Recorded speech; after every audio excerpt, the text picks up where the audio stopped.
अस्सलाम वालेकुम and welcome.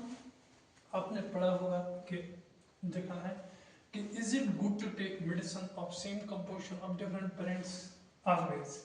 मतलब कि हमने देखा होगा कि हमारे पास अगर कोई दवाई होती है तो मतलब कभी कभार नहीं मिलती है the same which is prescribed by the doctor. And क्या हम दूसरी कंपनी अक्सर देखा होगा कि फार्मेसी पे बोलते हैं कि you take this one, it is having the same composition as that of the one which was prescribed to you। क्या इट इज गुड या क्या ये ऑलवेज गुड है कि हम ले सकते हैं उसको, उसी के बारे में आज हम देखेंगे। उसके the concept lies behind the one that's what we call as bioequivalence. Bioequivalence अगर आपको पता होगा फार्माकोकाइनेटिक्स में वेरियस पैरामीटर्स होते हैं लाइक एब्जॉर्प्शन होते हैं या डिस्ट्रीब्यूशन होती है, एक्सक्रीशन होती है। On that behalf we give loading dose like 500 mg देना है कि हमें कितना चाहिए, हमें ब्लड में कितना चाहिए, हमें टिश्यू के लिए कितना चाहिए, उसके हिसाब से हम डोज देते हैं, loading dose, maintenance dose, different dose देते हैं जो कि फार्माकोकाइनेटिक पैरामीटर्स पर डिपेंड करते हैं। उनमें से एक चीज होती है bioequivalence. Bioequivalence is a parameter which is used for two different drugs having same composition but different manufacturers। मतलब कि सेम कंपोजिशन है दो ड्रग्स की, लेकिन जो ये ब्रांड्स से डिफरेंट है। And that in that concept we use this concept that's what we call bioequivalence. Bioequivalence मतलब बायो मींस लाइक, इक्विवेलेंस मतलब समझ ही आता है सेम होना। क्या टू ड्रग्स हम एक के बदले दूसरे ले सकते हैं? This is what we two drugs are said to be bioequivalent अगर हम उनको एक दूसरे के बदले ले सकते हैं, लेकिन डिपेंड्स कि हमारे पास जितना वॉल्यूम ऑफ डिस्ट्रीब्यूशन चाहिए, जितनी बायो अवेलेबिलिटी ब्लड में चाहिए, वो दोनों में से लेने से सेम हो लेनी चाहिए। Let me make it too simple. अगर हम बात करेंगे ना पैरासीटामोल की, इसके हमारे पास दो आते हैं, एक आता है क्रोसिन और दूसरा आता है इसमें कल्पाल। दोनों में 500 mg पैरासीटामोल है, लेकिन Crocin is formed by Cipla और कल्पाल को बनाता है जीएसके। अगर हम बात करेंगे ना, दोनों की मैन्युफैक्चरिंग अलग, कंपनी अलग अलग है, लेकिन कंपोजिशन सेम है। अगर हम बात करेंगे, लेट सपोज मैंने पैरासीटामोल ली 500 ग्राम में, 500 मिलीग्राम ली क्रोसिन वाली, लेकिन क्रोसिन की लेट सपोज मेरी बायो अवेलेबिलिटी ब्लड में मुझे पहुंचा 100 मिलीग्राम एंड जब मैंने इसको लिया मुझे खाली पहुंच गए 80 मिलीग्राम।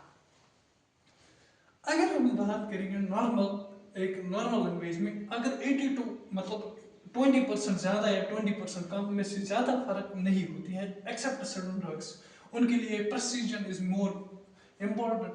लेकिन अगर हम बात करेंगे ना, we are getting just 80 milligrams in body, मतलब कि इफेक्ट क्या होगा? कम होगा। या अगर हमें 60 पर ग्राम, मतलब लेट सपोज अगर हमें 80 ही ग्राम चाहिए थी, डॉक्टर ने प्रिस्क्राइब की 80 ग्राम मेरी बॉडी नीड कर रही है खाली 80 mg मिलीग्राम, लेकिन मैं ले रहा हूँ सिप्ला की पैरासीटामोल क्रोसिन जिसमें मुझे मिल रहा है 100 mg। अगर इसकी क्या हो सकते हैं? टॉक्सिक इफेक्ट्स हो सकते हैं। एंड इसमें क्या हो सकता है? थेरेपेटिक इफेक्ट कम होगा, मतलब मुझे फर्क उतनी नहीं मिलेगी जितनी मुझे मिलनी चाहिए थी, मतलब यहाँ टाइम लेगा ज़्यादा। लेकिन दोनों में कोई इशू नहीं है। Most of the drugs are bioequivalent, मतलब जो कोई भी कंपनी लो, खाली 20% की फर्क में देखने को मिलेगी, मतलब कि या 80 to 120% या 120% मोर होगा उससे इफेक्टिव, या 20% लेस होगा बायो अवेलेबिलिटी। लेकिन उनमें से कोई, मतलब मोस्ट ऑफ द ड्रग्स जितने भी होते हैं उनमें कोई इशू नहीं है। लेकिन बेटर रहेगा कि अगर हम प्रिस्क्राइब्ड मेडिसिन ही लेंगे तो we will get the better results as compare to taking another company. लेकिन कुछ ड्रग्स में लाइक हमारे पास आते हैं कुछ सीजर्स के ड्रग, एंटी एपिलेप्टिक ड्रग, उनमें this precision is very important. अगर हम बात करेंगे ना, हमारे पास आता है फेनाटोइन।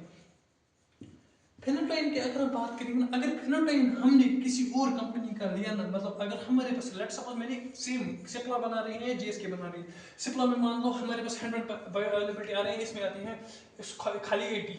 अगर हमारे पास सिप्ला की 100 बायो अवेलेबिलिटी आएगी ना, मतलब इसमें टॉक्सिसिटी, इसमें ब्रेन डैमेज होती है, इसमें वेरियस सीजर्स आते हैं। लेकिन अगर हमने लेस लिया ना, इसमें आते हैं हमारे पास एपिलेप्टिक शॉक्स होते हैं, एपिलेप्टिक शॉक्स आते हैं। अगर हमने 80% मतलब प्रिस्क्राइब डोज से कम मिला, मतलब अगर थोड़ा सा भी कम हो गया, तो इसमें precision is very necessary. It is make sure you will take the prescribed company only, and it is better to take the prescribed company as prescribed by the doctors, because it is not the composition that determines the bioavailability, it is the solubility, it is various parameters, lipid soluble है, hydrophobic है, plasma protein के साथ bind तो नहीं हो रहा है, distribution कैसा है, that depends on the company, from varies from the company, इसलिए it's better always to take the medicine as prescribed. Thank you, hope you enjoyed it and will be helpful.